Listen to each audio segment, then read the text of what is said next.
e graças a Deus. Marcos, capítulo de número 2 diz assim: chegando de novo em Cafarnaum, depois de alguns dias, o povo ficou sabendo que ele estava em casa. Repita essa expressão comigo, diga assim: ele estava em casa.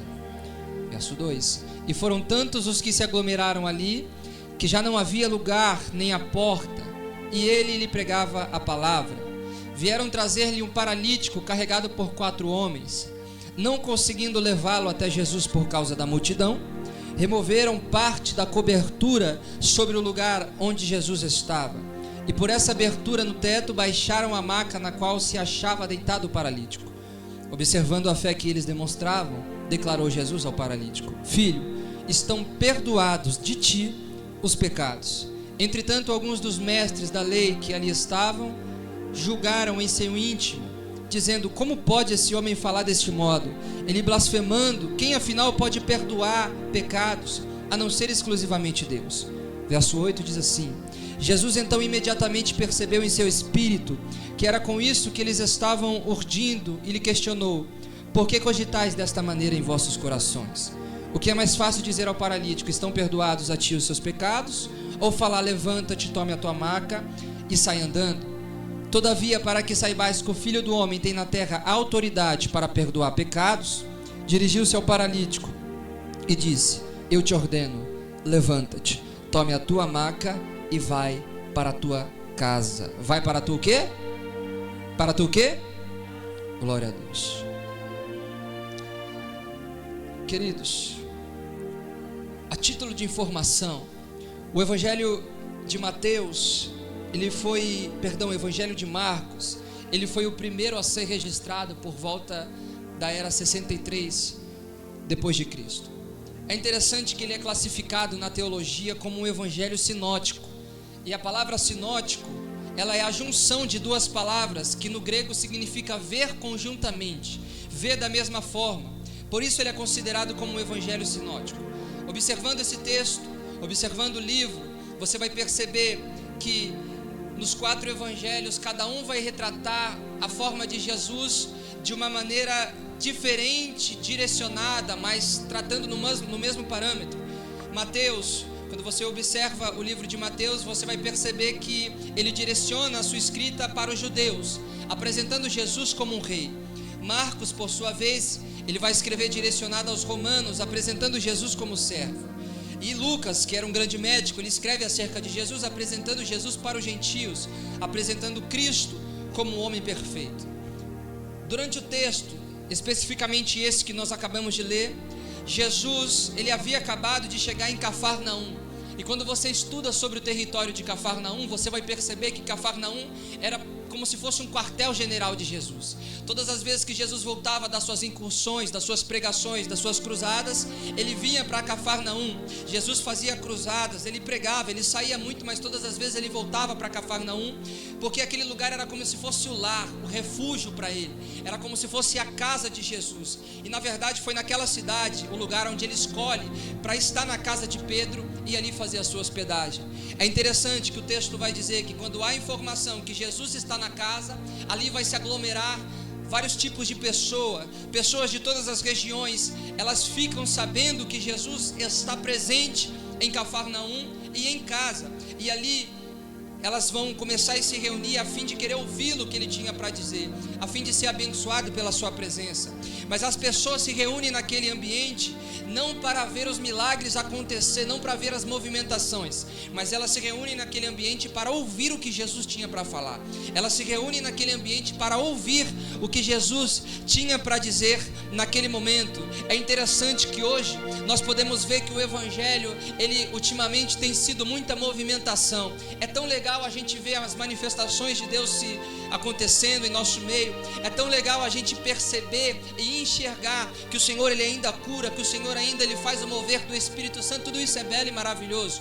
Só que a maior virtude de Cristo é a sua palavra, porque é através da sua palavra que nós somos transformados. É através da palavra de Jesus que você é tocado, é através da sua palavra que a sua vida foi transformada. Então aquelas pessoas se reúnem naquele lugar, assim como você está reunido aqui, não a fim de ver a movimentação acontecer, mas sim porque você veio por uma palavra. E deixa eu liberar uma palavra sobre a tua vida. Levante a sua mão para o céu. Hoje o Senhor tem uma palavra de restauração para você. Hoje o Senhor tem uma palavra de restauração, de fortalecimento, para que você entenda que é através dele, através da sua palavra, que ele vai transformar a tua vida. Então o que te trouxe aqui não foi o ato da movimentação, não foi o impulsionamento de você ver milagres acontecer, mas o que te trouxe aqui nessa noite não foi nada mais, nada menos do que a palavra de Deus. Diga graças a Deus. Aleluias. Você vai perceber que não somente isso acontece, mas o texto vai trazer a informação que dentre aquela multidão havia 4 homens. Quantos homens? Esses 4 homens que carregam um paralítico, a Bíblia faz questão de dizer o que eles estavam indo fazer naquele lugar. E é interessante que esses homens vão na presença de Jesus não buscar por eles mesmos. É interessante que eles são introduzidos naquele cenário. É interessante que eles vão àquele lugar não somente ouvir o que Jesus tinha para falar, mas eles estão servindo a Deus como intercessores a favor de alguém. E coisa boa é ser um intercessor. É quando você deixa de guerrear a sua guerra para guerrear a guerra de alguém. E tem gente que entrou nessa quarta-feira aqui, conduzindo no coração, no joelho, nas palavras, alguns paralíticos que estão estagnados na vida, dizendo: Jesus, eu estou chegando na casa, trazendo esse fulano, trazendo esse ciclano. Senhor, eu venho buscar por essa pessoa, eu venho buscar por esse filho, por esse marido, por esse namorado, por essa namorada. Só que, Senhor, eu não estou vindo somente buscar por mim, mas eu vim com uma notícia para você. Enquanto você está aqui neste lugar, Jesus visita a tua casa por conta da sua intercessão. Então talvez o inimigo soprou na tua mente, dizendo assim: não vai hoje, não vai para a igreja, desiste, você não precisa ir toda quarta. O céu está mandando eu te dizer que por conta da sua intercessão, alguém está sendo alcançado lá. Vou repetir: por conta da oração de alguém, o Senhor se coloca hoje de pé no trono para te dizer que a tua busca não é em vão, que a tua oração não é em vão, porque quando você se coloca na brecha em favor de alguém, o Senhor é capaz de responder o clamor na vida de alguém que dobre o joelho em favor de outra pessoa. Pastor, não entendi. Vamos para a Bíblia. A Bíblia diz que enquanto Pedro estava na prisão, a igreja foi orar e o anjo desce. Só que é interessante que o anjo não desce aonde a igreja está orando, o anjo desce aonde Pedro está preso, porque melhor do que Deus descer aonde eu oro, é Deus descer onde eu preciso. Vou de novo: melhor do que Deus descer aonde eu oro, é Deus descer aonde eu preciso. Então eu vou liberar sobre a tua vida. Enquanto você está aqui guerreando em favor de alguém, Ele está descendo lá do outro lado, dizendo: não é em vão, não é em vão. Você não está aqui perdendo tempo. Levante a mão direita que eu vou liberar sobre a tua vida. O céu está mandando eu te dizer que aquilo que você coloca hoje no altar de Deus, pedindo a Deus para que Ele mova, para que Ele faça, os céus estão sendo rompidos e a sua oração não bate no teto. A sua oração hoje sobe ao coração de Deus, e Deus está mandando eu te dizer: fica tranquilo, porque enquanto você ora, eu respondo a tua oração não na onde os seus olhos são capazes de enxergar, mas na onde você precisa. Vou repetir: os seus olhos não precisam enxergar, mas Deus está movendo as mãos sobre a tua vida hoje. Diga graças a Deus. Esses homens cuja Bíblia não menciona o nome, preste atenção. Quantos homens eram? 4 homens. Quantos homens eram? Você vai perceber no texto que a Bíblia não faz questão de mencionar os homens, o nome daqueles homens, mas é interessante que a Bíblia faz questão de mencionar as atitudes que eles tiveram, porque melhor do que ter nome é ter obras.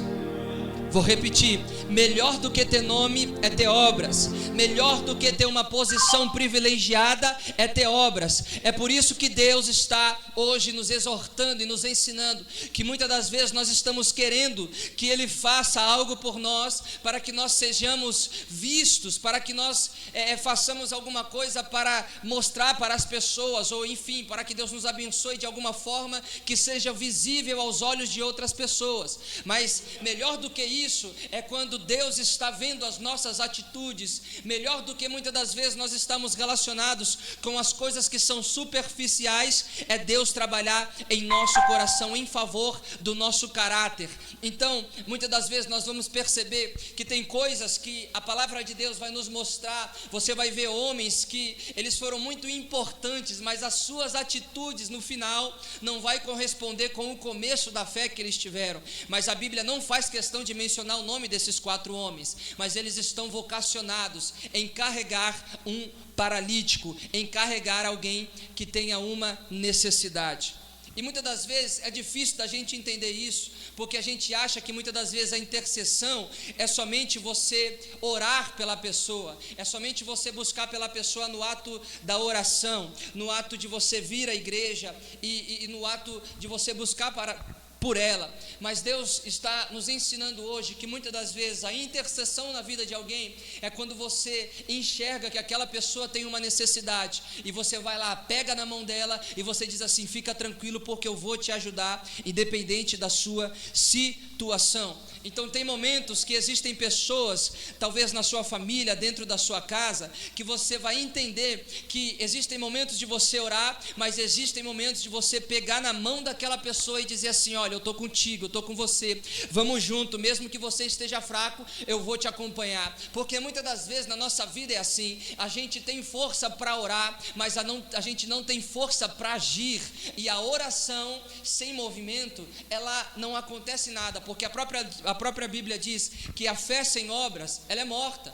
Então você vai perceber que esses homens, eles estão impulsionados, encorajados e decididos a levar aquele paralítico e introduzir na presença de Jesus. E eles fazem isso sem medir esforços. Você vai prestar atenção no texto que eles olham para aquela situação e ele diz assim: nem que a gente tenha que passar o paralítico por cima do teto, nós vamos introduzir ele na presença de Jesus. Só que nós vamos aprender algumas lições em nossos corações, que para mim isso aqui foi extraordinário, porque de uma forma absurda nós vamos entender com aqueles homens que amigo bom não é aquele que nos leva para longe da onde Cristo está. Amigo bom é quando aquele amigo leva a gente para próximo da presença de Jesus.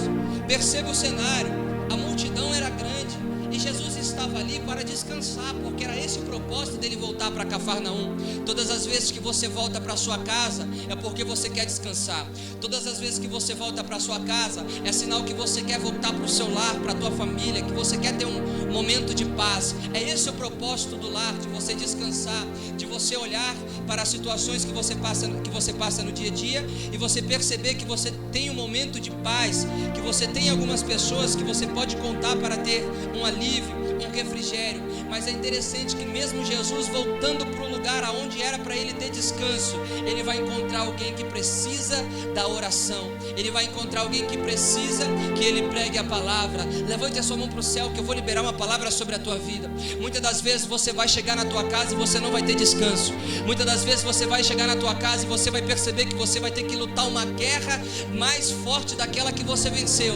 Mas é porque quem é escolhido não escolhe. Vou repetir: quem é escolhido não tem o poder de escolha, porque aonde Deus te enviar, Ele vai cumprir a promessa que Ele fez sobre a tua vida. Então eu vou dizer uma palavra para você, porque a palavra que restaura, a palavra que levanta.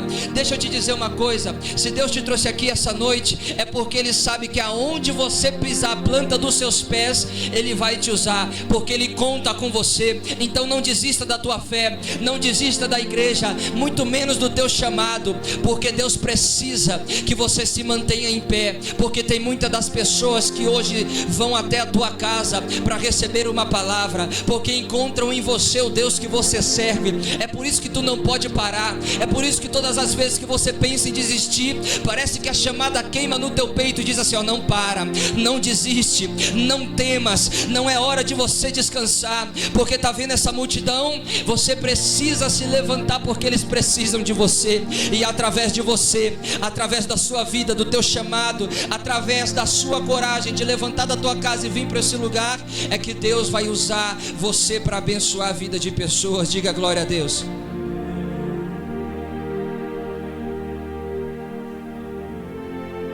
Eles vêm, traz o paralítico. E é interessante que o versículo 2 vai dizer: não conseguindo levá-lo até Jesus por conta da multidão, eles vão remover parte da cobertura. Preste atenção nisso aqui. O primeiro obstáculo, há 3 problemas nesse texto que nós precisamos identificar. O primeiro é a dificuldade de carregar o paralítico, era tanta que precisou de 4. É por isso que você tem que saber as pessoas certas que estão ao seu redor, porque muitas das vezes o propósito que está no teu coração não vai estar no coração das pessoas que estão ao seu redor. Imagina se um só tivesse a coragem e a disponibilidade de pegar aquele paralítico e levar até Jesus. Um só não consegue. E é engraçado que tudo que acontece na Bíblia é em concordância. É por isso que você tem que entender qual que é as pessoas que você se relaciona, porque muitas das vezes a tua fé, a tua coragem, ela é certa, ela é boa e ela é bíblica, mas muitas das vezes você vai precisar de pessoas que estão no mesmo propósito que você, só que muitas das vezes essas pessoas não vão estar no mesmo propósito que você e vai acabar atrapalhando o chamado que Deus tem na tua vida. Perceba que aqueles homens, eles têm a concordância de levarem aquele homem juntos até Jesus. E quando eles chegam até Jesus, eles se deparam com o segundo problema. Perceba, o primeiro problema é que seria, se um só tivesse encorajado, não daria certo. O segundo problema, os 4 chegam até Jesus, até onde Jesus está. Quando eles chegam até onde Jesus está, eles vão perceber que há uma grande multidão que estão à sua frente. Há uma grande multidão que chegaram primeiro do que eles. Mas deixa eu te dizer, tem gente que vai até chegar primeiro que você, mas não vai estar vocacionado como você está. Vou repetir, tem gente melhor do que você, tem gente que está mais bem preparado que você, mas não tem o caráter que você tem. E Deus não está à procura de quem canta bonito, de quem prega bonito, de quem ora bonito, mas quem está disposto a carregar paralítico nas costas. Vou repetir, Deus não está à procura de quem se veste bonito, de quem fala bonito, de quem prega bonito. Deus está à procura de quem tem um coração aplicado, dizendo: Senhor, nem se eu tiver que levar nas minhas costas, mas eu vou levar ele até o Senhor, eu vou levar ele até o Senhor. Então levante as tuas mãos para os céus, que eu vou liberar uma palavra sobre a tua vida. Deus está dizendo: hoje é a noite de você ser encorajado, impulsionado pela fé, para que você tenha uma fé tão ativada que você vai chegar perto de pessoas, e se essa pessoa não tiver força, você vai pegar no braço dela e você vai dizer: vamos até Jesus, porque nem que se tiver que remover teto, nem que se tiver pessoas na nossa frente, nós vamos chegar, não importa como. Deixa eu ver quem veio pregar, deixa eu ver quem veio pegar essa palavra, dizendo assim: Senhor, eu não quero, Senhor, somente ser encorajado a orar. A partir de hoje eu quero ser levantado para um propósito maior. Diga graças a Deus. Estou caminhando para o fim.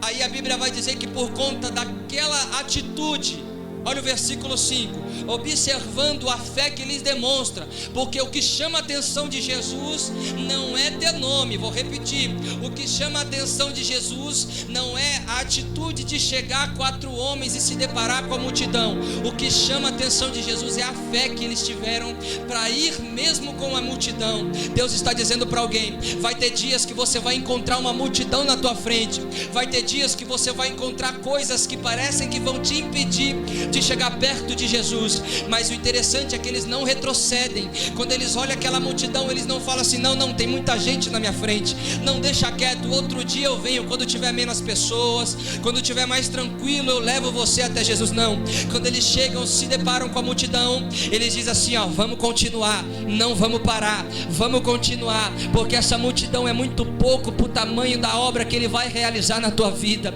Vou repetir, essa multidão parece ser algo que vai te impedir de chegar perto dele. Vou mais fundo, talvez essa depressão parece ser muito grande e parece que vai te impedir de chegar perto de Jesus. Essa fraqueza, essa fragilidade, isso que você vem carregando parece ser muito grande, mas Deus está dizendo: fica tranquilo, porque eu vou te dar estratégia para chegar. Vou dizer de novo, fica tranquilo, porque Deus na hora certa, no momento certo, vai te dar o que é preciso para que você chegue até a presença dele. Jesus observa aquela atitude e vai dizer, Jesus, ele vai declarar. É interessante que antes disso, eles olham para aquela multidão e eles vão até até a cobertura. Isso aqui é poderoso demais. Isso aqui vai revelar a maior lição da sua vida. Porque quando eles chegam lá, eles olham aquele teto e eles vão dizer assim, ó: vamos remover parte da cobertura. Perceba-se que eles não removem o teto inteiro. Eles não inserem o paralítico na presença de Jesus quebrando o telhado. Não, o texto é claro, verso 4. Não conseguindo levá-lo até Jesus por causa da multidão, removeram parte da cobertura sobre o lugar onde estavam. Eu estava em casa lendo essa palavra e eu pedi para Deus uma revelação. Eu falei: Senhor, por que é que o texto faz questão de mencionar que eles removem parte da cobertura? O Espírito Santo me disse: é porque muitas das vezes nós queremos inserir alguém na presença de Cristo, comprometendo a estrutura de alguém que já demorou muito para construir. E Deus está dizendo: não existe intercessão, não existe você colocar alguém introduzido na presença de Jesus, danificando a obra de alguém que já construiu. É por isso que eles decidem: nós vamos entrar, mas vamos entrar sem prejudicar ninguém. Nós vamos entrar, mas vamos entrar sem falar mal de ninguém. Nós vamos entrar, mas sem quebrar a obra de ninguém. Eu estou todo arrepiado. Nós vamos entrar, mas não vamos quebrar o que alguém já chorou para ter construído. Porque se um dia Jesus está na casa de alguém, pregando na casa de alguém, ensinando na casa de alguém, é porque aquela pessoa já chorou, já suou, já demorou para construir, para que um dia Jesus estivesse dentro de casa. Lá vai a revelação, pega quem quer. Jesus está dizendo: talvez você hoje queira que eu entre dentro da tua casa, mas primeiro, antes de eu entrar na tua casa, você tem que perceber que você não pode danificar a estrutura de ninguém na qual eu já se faço introduzido na casa. Vou mais fundo: para você ter Jesus introduzido na tua casa, na tua vida, você não pode danificar a obra de ninguém, porque se alguém tem Jesus dentro de casa ensinando, é porque ela fez por merecer, é porque já plantou, já chorou, já regou, já passou tempo difícil, já passou tempo de dificuldade, já passou tempo de colapso, já passou tempo de perda e de suor. Quem já construiu sabe como é difícil. Mas tem muita da gente hoje que infelizmente quer introduzir alguém na presença de Jesus, danificando a obra de um, danificando a vida de outro, falando mal, levantando fofoca, levantando calúnia. E Deus está dizendo: não existe intercessão. É por isso que muitas das vezes as coisas não acontecem na tua casa, porque tem muita da gente que quer introduzir filho, quer introduzir filha, quer introduzir marido, quer introduzir esposa, danificando a obra de alguém. Estou sentindo a presença. Lebracandaravassou. Aleluia, Espírito Santo. Observa aquele paralítico descendo do teto. Quando Jesus olha para ele, Jesus diz assim: filho, estão perdoados de ti os teus pecados. Agora a pergunta é: qual que era a necessidade dele? Ele era um paralítico que não conseguia andar. Por que é que Jesus, quando vê aquele homem descendo do teto, ele diz assim: filho, estão perdoados os teus pecados? E não: filho, levanta-te e anda. Por que é que Jesus, ele olha aquela situação e ele fala: filho, os teus pecados estão perdoados? Mas na verdade ele foi introduzido para quê? Para andar, para ser curado. É porque muitas das vezes, maior que o milagre exterior, maior que a obra que Jesus tem para fazer no nosso estereótipo do lado de fora, ele precisa primeiro fazer do lado de dentro. Ele poderia muito bem olhar para o paralítico, Milena, e falar assim: ó, levanta e anda. Só que ele não fala isso. Ele fala assim: ó, filho, primeiro arruma o que tem do lado de dentro. Primeiro eu vou trabalhar nisso aí que está do lado de dentro, para depois eu falar do lado de fora. Só que existe um porém. Existe uma revelação nessa palavra. Porque os líderes, os religiosos, vão olhar para aquela situação e eles vão dizer o seguinte: como pode esse homem falar desse modo? Está blasfemando, porque quem afinal pode perdoar os pecados? Aí Jesus, ele vai falar algo, e eu finalizo aqui: se você não der glória a Deus, eu vou embora para casa. Porque ele fala assim, ó: o que é mais fácil dizer? Estão perdoados os teus pecados? Ou levanta-te, tome a tua maca e sai andando? Agora a pergunta é: que momento que Jesus falou isso? Que momento que Jesus falou isso? Porque para mim perdoar pecado e levantar, andar é completamente coisas distintas. Mas Jesus está querendo dizer que tudo aquilo que é resolvido do lado de dentro primeiro é resolvido do lado de fora. Você não entendeu? Eu vou dizer de novo. Jesus está dizendo: primeiro, o que você precisa entender, que se eu trabalhar do lado de fora, muitas das vezes não resolve o que está pendente do lado de dentro. Mas se eu resolver do lado de dentro, aí resolve tudo. Porque tem gente que acha que vai resolver primeiro do lado de fora para depois resolver pro lado de dentro. Mas às vezes até resolve pro lado de fora e não resolve pro lado de dentro. Mas se resolve do lado de dentro, na essência, no coração, resolve tudo do lado de fora. Fica de pé em nome do Senhor Jesus e eu vou finalizar.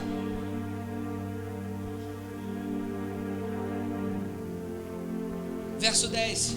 Todavia, palavras de Cristo, todavia, para que saibais que o Filho do Homem tem na terra autoridade para perdoar pecados. Autoridade para perdoar. Porque o perdão, ele cura o que está do lado de dentro e cura o que está do lado de fora. Mas deixa eu te dizer uma coisa: muitas das vezes o perdão ele vai curar, não porque alguém que te machucou, alguém que te feriu, ela precisa vir até você para que você perdoe. Mas muitas das vezes o que você precisa é liberar o perdão aí dentro de você. Porque se você liberar dentro do teu coração, aí Deus vai resolver o que tem do lado de fora. Talvez o Senhor te trouxe aqui para que você libere perdão dentro do teu coração. Talvez uma palavra que te machucou, algo que te feriu, uma ferida que está aberta dentro de você. Talvez você viveu um trauma na tua vida que você diz assim: pastor, eu não consigo perdoar, eu não consigo liberar. Mas Deus está dizendo: hoje é a noite em que eu vou resolver essa pendência que está do lado de dentro, para depois resolver o que está do lado de fora. Com seus olhos fechados e as duas mãos sobre o teu coração, eu quero que você repita essa oração. E da maneira que você orar, Deus ele vai mover as mãos sobre a tua vida. Da maneira que você orar, que você abrir o teu coração para Deus, Ele vai resolver o que está do lado de dentro. E você vai perceber quando você chegar na tua casa que Ele resolveu já o que está do lado de fora. Senhor, nós oramos, nós buscamos a tua presença nessa noite, Jesus, porque nós entendemos que talvez hoje nós estamos paralíticos na fé. Paralíticos, Senhor, com sentimentos que estão pendentes, que estão trancados, com coisas, Senhor, que está nos ferindo, com algo podre que nós estamos carregando dentro de nós, que está nos machucando, que está ferindo a nossa vida, que está ferindo os nossos sentimentos, que está fazendo a gente carregar um peso que não deveríamos carregar.